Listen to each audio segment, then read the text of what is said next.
ఈరోజు మన భారత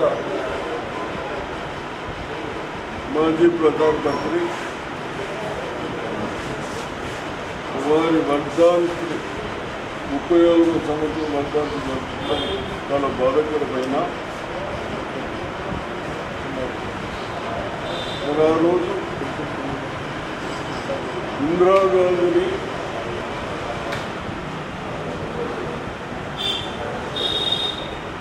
ఆమె మన ప్రైమ్ మినిస్టర్గా ఉండి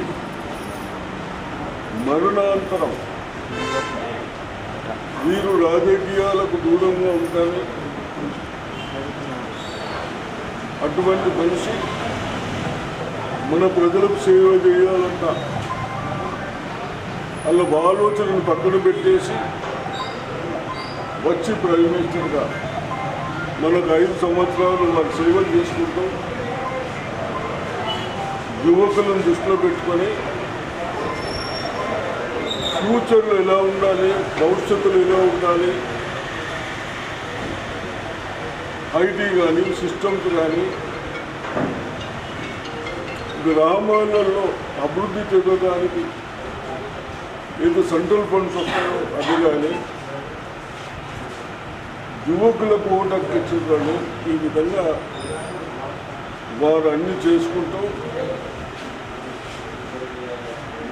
ఇందిరాగాంధీని ఏ విధంగా అయితే ప్రైమ్ మినిస్టర్గా అయిందో వీరిని కూడా ఎలక్షన్లో ఆ విధంగా చేసిన మహనీయులకు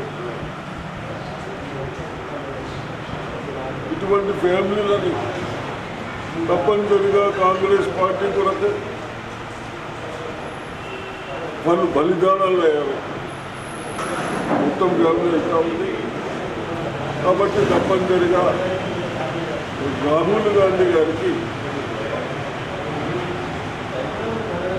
మరి